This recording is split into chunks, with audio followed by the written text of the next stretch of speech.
وستكون تضييع لحق نعم. السوري. معنا أخي ياسر الدوماني الناشط الإعلامي مدينة دمشق. السلام عليكم.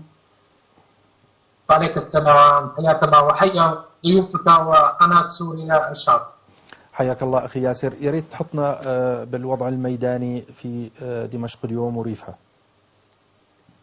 نعم، دعني أبدأ بالمظاهرات التي خرجت في الريف الدمشقي رغم الجوع الذي يفتك بالبطون، رغم استمرار القصف الجنوني على مناطق ريف دمشق وتحديدا الغوطة الشرقية بكافة أنواع الأسلحة. خرج اليوم أهالي سقفة ودوما في مظاهرات استبشار، لعل الأيام القادمة تحمل لهم بشائر فك الحصار. نددوا بسياسة البراميل المتفجرة وبسياسة القصف العشوائي، ونددوا بالصمت الدولي المقيت. خرجوا وجالوا الشوارع وتغنوا بالحرية وأكدوا على استمرار حراكهم السلمي رغم استمرار المعارك والاشتباكات وطبول الحرب التي يعيش الجميع أجواءها، لتعيد للأذهان أنها ثورة حرية وكرامة بالانتقال لباقي التطورات الميدانية وتحديدا بلدة عقربة، فقد استهدف القصف الأسدي ليلا. أخي ياسر، أخي ياسر، أخي ياسر، يبدو فقدنا الاتصال مع أخي ياسر. بينما نعود للاتصال مع أخي ياسر الدوماني، هل يفكرون ماذا سيحل بهم؟ أكيد. طيب نعود إلى أخي ياسر الدوماني الناشط الإعلامي مدينة دمشق. أخي ياسر السلام عليكم. وعليكم السلام. آسف الانقطاع بسبب ضعف النت في البريد. يبدو في خلل. أخي ياسر الصوت. أخي ياسر معلش تعيد آخر ملاحظة. نعم، شكرا لك سيدي. آسف لانقطاع الخط بسبب ضعف النت الدمشقي. أعود لباقي التطورات الميدانية وتحديدا كنت أتكلم عن أهل عقربة. عقربة تلك المدينة المحاصرة تعرضت للقصف بصواريخ الأرض أوقع شهداء بينهم أطفال. أيضا في معظمية الشام ليس بعيدا في الغوطة الغربية لا زالت الاشتباكات العنيفة بين الجيش السوري الحر وقوات الأسد والميليشيات الطائفية العراقية واللبنانية تدور في استقرار دمشق القنيطرة وصد الجيش السوري الحر محاولات تقدم العصابة الأسدية. قوات النظام حاولت استغلال وقت الإطلاق المتفق عليه في بنود التهدئة عند ثور الأمس، وحاولت اقتحام المعظمية من الجبهة الشمالية والشرقية وقام الجيش السوري الحرب بالتصدي لهم وقتل 10 عناصر من عصابات الأسد. اليوم دوما بعد صلاة الجمعة مباشرة تعرضت للقصف راجمات الصواريخ والهاون. قوات النظام تحاول إيقاع أكثر عدد من القتلى الشهداء من الجرحى،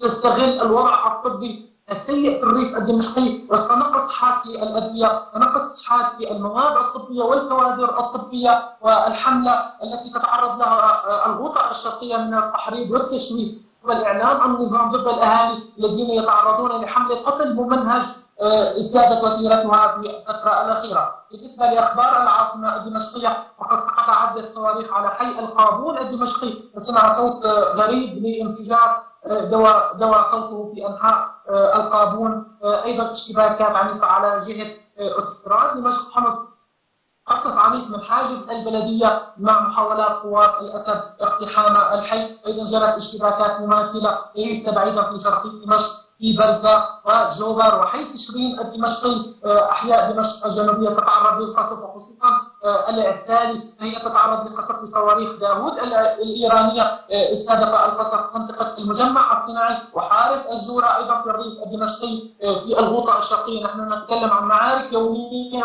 شهدت مدينة زرنكا ومدن الغوطة الشرقية المحيطة بالمتحلق الجنوبي اشتباكات عنيفة بين الجيش السوري الحر وقوات الأسد. كانت اشتباكات مماثلة على حاجز النور في المليحة وعلى أطراف بلدة بيت صحن. أما بالانتقال إلى منطقة عدرا فلا زالت المعارك تندلع في المنطقة ونداءات استغاثة من الأهالي لإخراجهم بعد رفض النظام السوري إخراجهم تحت إشراف الهلال الأحمر مع نقص في المواد الغذائية وانعدام وسائل التدفئة والقصف المتواصل على المدينة. إذا ما انتقلنا للغوطة الغربية لا زالت خان الشيخ تعرض للقصف في المراميل المتفجرة.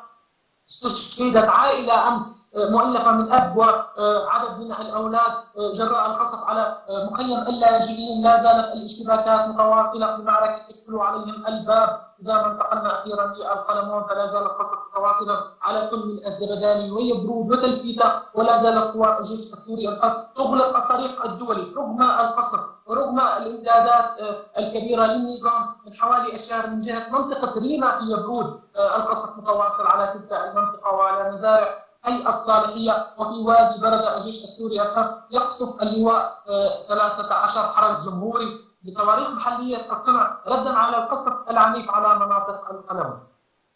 أخي ياسر، سؤال بالنسبة لخبر المعظمية أنه أهالي المعظمية والسوار بالمعظمية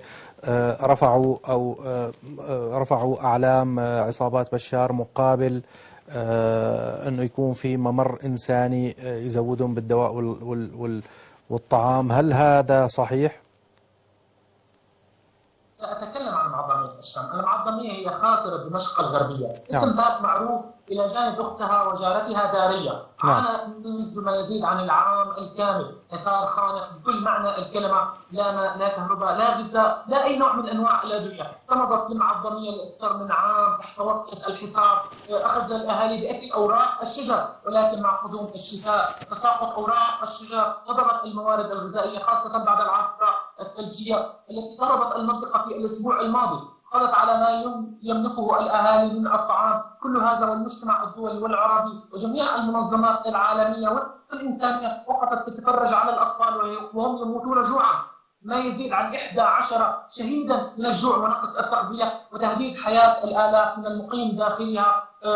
من حوالي الشهر قام الصليب الأحمر بفتح ممر لخروج النساء والأطفال، ومن أراد الخروج فما كان من النظام إلا أن قاد النساء إلى أماكن إقامة جبرية واقتاد الذكور من سن 10 وما فوق إلى سجون الفرقة الرابعة للتحقيق معهم، ولا زالوا يرزقون في ظلم السجان. كل هذه التداعيات دفعت بعض الوجهاء للتوسط بين الجيش الحر من جهة وقوات النظام من جهة أخرى لاتفاق يقضي برفع العلم السوري القديم، علم النظام المجرم، على أسطح أحد خزانات المياه لمدة 72 ساعة ليصار بعضها لإدخال المواد الغذائية والمواد الطبية والإسعافية. ولكن النظام كعادته لم يرعى فيهم لا هامدا ولا ذمة، وقام بتصوير الأمر على أنه انتصار ودخول لقوات الأسد في المعظمية، وأطلق المسيرات تبارك بالانتصار، وتمادى أكثر عبر محاولة اقتحام المدينة ظنا منه أنها ضعفت واستسلمت، وشن هجوما على الجبهتين الشمالية والشرقية واستخدم مختلف الأسلحة الثقيلة والمتوسطة، وتمكن الجيش السوري الحر من صد المحاولة وقتل 10 جنود وجرح عدد كبير من جنود قوات الأسد. الناشط الإعلامي من مدينة دمشق، شكرا لك. نعود إلى الدكتور جواد. دكتور جواد، موضوع حصار الغوطتين